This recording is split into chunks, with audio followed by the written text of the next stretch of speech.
Hi everyone, this is Scott Bragg presenting on adult diabetic ketoacidosis or DKA and hyperosmolar hyperglycemic state or HHS.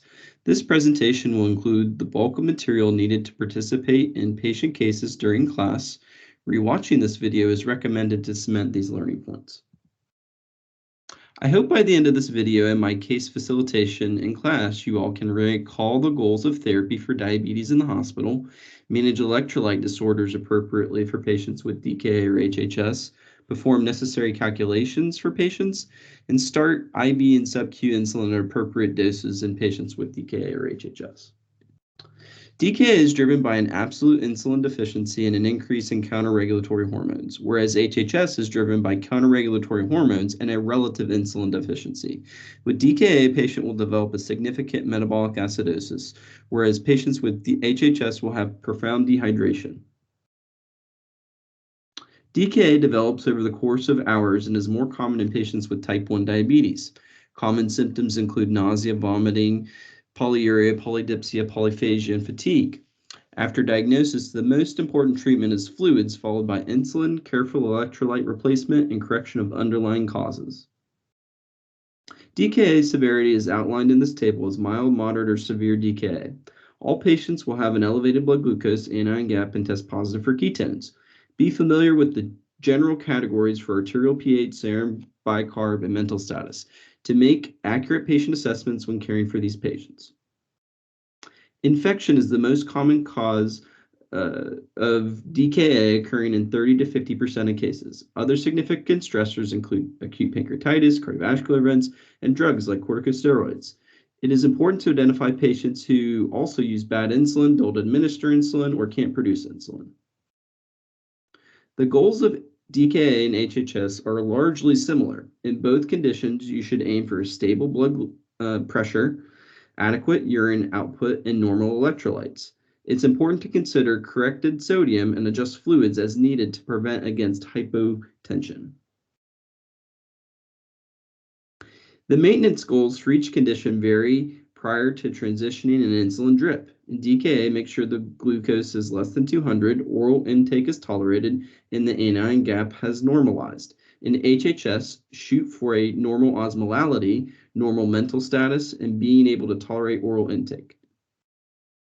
DKA and HHS patients will have an extensive initial workup and ongoing monitoring to prevent complications. Initial labs include a CBC, BMP, serum ketones, ABG or VBG, and point-of-care glucose. Protocols vary on the frequency of labs, but it's common to get an hourly glucose. Considering infection is a common cause of many cases, cultures are obtained based on a patient's presentation. A urinalysis and chest x-ray are common to identify an infection. An EKG is also obtained in many patients as hyperkalemia and arrhythmia can be seen with peak T waves. Initial fluids for DK and HHS often involves a 2 to 3 liter bolus of normal saline and then fluids at 250 milliliters per hour. Fluids are changed to D5 plus half normal saline in many patients once glucose falls below 250 to 300. This change prevents against hypoglycemia when an insulin drip corrects the acidosis.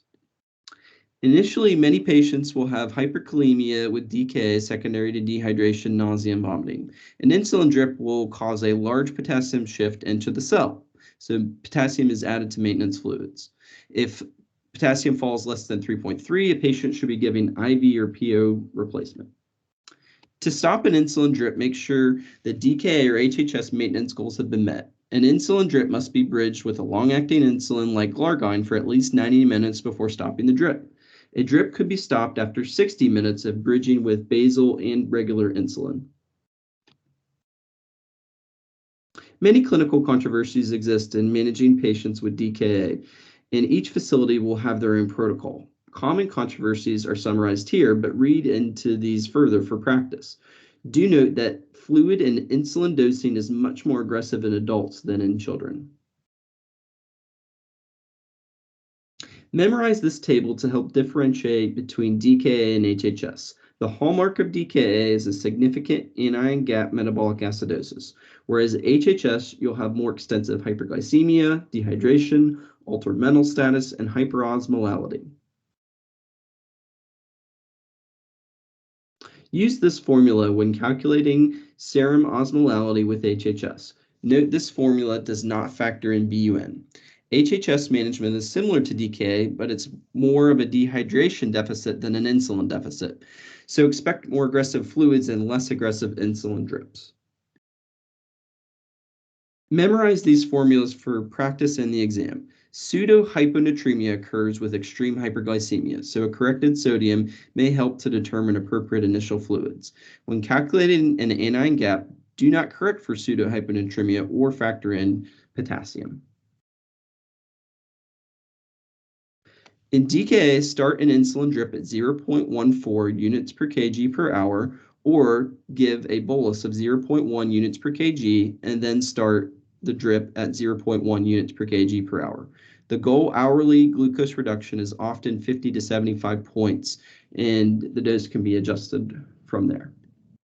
When dosing sub-Q insulin, resume the pre-hospital regimen if having good baseline control. If naive to insulin, start 0.5 to 0.8 units per kg per day, split roughly 50-50 between basal and bolus. Correctional insulin can be added to this for further adjustment. It's important to recognize the contributions of an interprofessional team when treating patients with DKA or HHS.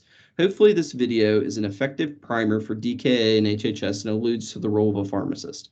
Our class session will rely primarily on patient cases to cement teaching points from this video.